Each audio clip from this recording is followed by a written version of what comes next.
Selam dostlar, YouTube kanalıma hoş geldiniz. Yeni bir video ile daha karşınızdayım. Bugünkü videomuzun konusu az önce gördüğünüz yazı logo nasıl yazılır, nasıl yapılır onu göstereceğim. Hazırsanız başlayalım. Öncelikle Pixel Lab'dan yazısını ayarlıyoruz. Ben buradan yazayım hemen. Tamam. Ben bu şekilde yazıyorum. Daha sonra sabitliyorum. Bunu büyütebilirsiniz. Bu kadar iyi. Yaz tipine göre ayarlayacağız şimdi.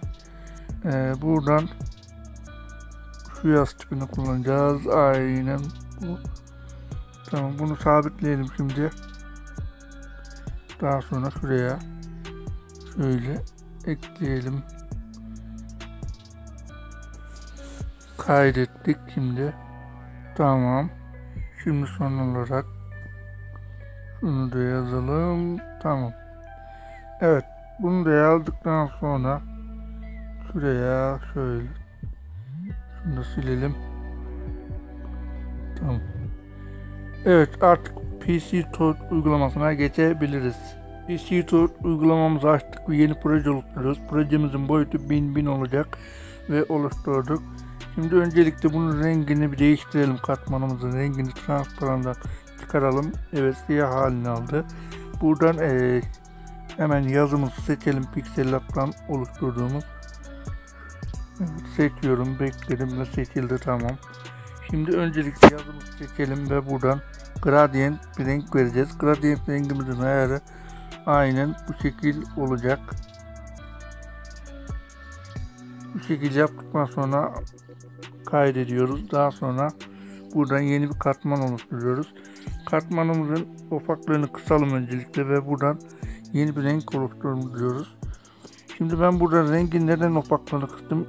Yazıdan seçeceğim için opaklığını kıstım katmanın. Ben şuradan şu rengi kullanacağım.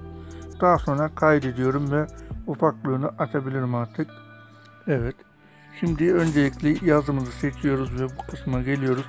Daha sonra kat yapıyoruz. Daha sonra bunun modunu değiştiriyoruz. Ve bırakıyoruz. Serbest bıraktık yazımızı. Şimdi öncelikle serbest bıraktıktan sonra şimdi bunu yeşil katmana geldikten sonra buraya bulanıklık vereceğiz. Buradan seçelim. Ben 10 şeklinde yapayım.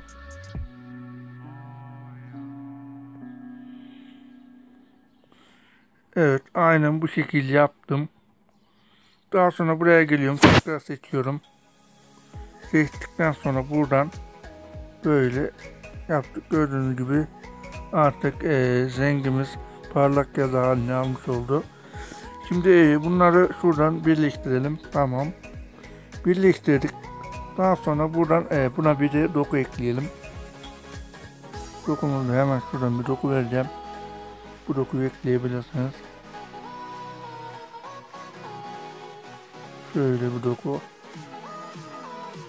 Aynen şekil oturdu. Daha sonra bunun modunu değiştiriyoruz. Aydınlat yapıyoruz. Buradan kendinize göre ayarlayabilirsiniz. Ben bu şekilde yapıyorum. Daha sonra buradan seçiyorum ve buradan tam yerine oturdu. Daha sonra bunu birleştirebilirsiniz artık. Evet, şimdi yazımızın ayarını yaptık. Güzel bir özellik kazandı yazımın. Yazımızı şimdi görünürlüğünü kaybedelim. Arka planını ayarlayabilelim. Şimdi öncelikle arka planı ayarlayalım şimdi. Buradan şunları kullanabilirsiniz. Ben şöyle bir arka plan ayarlayacağım.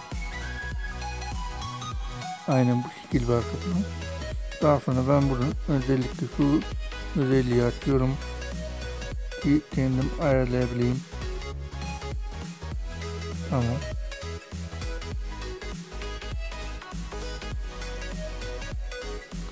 Aynen bu şekilde yapıyorum ve bunu üst tarafa alıyorum. Üst tarafa aldıktan sonra bunun opaklığını 80 yere 74 yapabilirim. Ben 74 yapayım. 75 olur, fark etmez. Tamam, böyle bir görünürlük elde ettik.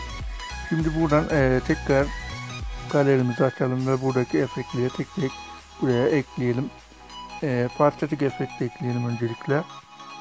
Bunu bir önceki yukarı kaldırıyoruz ve tam oraya.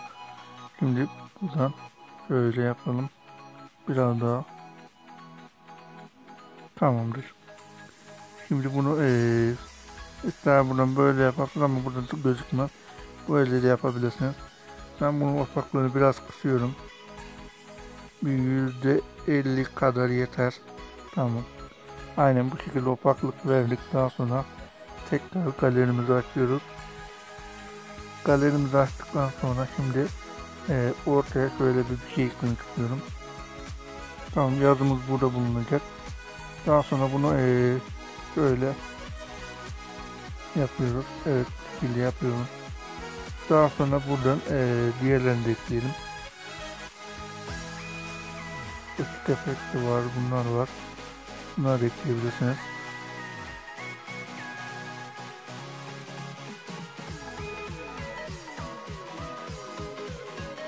Bu arada bunun rengini ayarlayabilirsiniz buradan. Rengini ayarlayalım hemen. Ben bu kısmı böyle yeşil yapayım. Bu kısmı böyle yeşil, tamam. Son olarak kaldı. Aynen bu şekilde yapabilirsiniz, kendinize göre ayarlayabilirsiniz. Tamam, ben bu şekilde yapıyorum. Daha sonra bunu inan kısmı alıyorum. Bu modu tek tek deneyebilirsiniz. Böyle de olabilir. Ama opaklığını bunun biraz kısacağım. Opaklığını %30'a kadar ayarlayayım. Tamam. Opaklığını bu şekilde ayarladım. Şimdi son olarak ne kaldı? Neyse, şimdi son olarak ne kaldı? Şunu eklemek kaldı. Şunu da ekleyelim. Tamam, bu şekilde bir şey elde edebiliriz. Evet, son olarak ne kaldı? Buradan bunu ekleyelim. Böyle ekleyebilirsiniz. Bunun rengini de ayrıca şuradan değiştirebiliyorsunuz. Ben bu renk yapacağım. Şimdi artık yazımı ekleyebilirim. Evet, yazımı artık ekleyebiliriz bu şekilde. Şunu şuraya alalım. Tamam, bu burada kalsın. Yazımıza bulanıklık verelim. Yani gölge diyecektim. Pardon. Buradan siyah bir gölge olsun.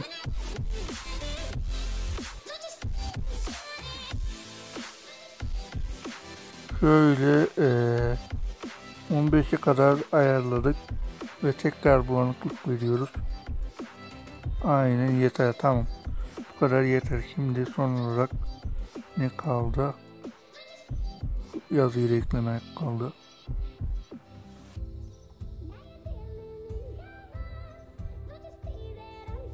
Bunu da buraya ekleyebilirsiniz. Buna da şöyle bir ekleme yapalım. Buradan gradient renk seçtik ve buradan rastgele böyle seçebilirsiniz. Tamam, daha sonra bunun bırakıyoruz. Buradan yeni bir katman oluşturuyoruz. Katmanımıza renk verelim. Beyaz, çok beyaz olmayacak ama bir dakika. Buradan ayarlayayım. Şu kadar olsa yeter, tamam. Daha sonra buradan seçiyorum. İlkten sonra buraya kat yapıyorum ve kat dedikten sonra bunun modunu değiştiriyorum. Modunu değiştirdikten sonra bulanıklık veriyorum. Bulanıklık aynen böyle 10'da kalsın. Daha sonra burayı tekrardan seçelim buradan. Geçtikten sonra buraya. Evet, aynen böyle bir şey kazandırdık. Evet dostlarım, basit bir text log oldu. Videomuz aynen bu şekildeydi. Videoyu beğendiyseniz beğenmeyi, kanala abone değilseniz abone olmayı unutmayın. Kendinize iyi bakın. Görüşmek üzere.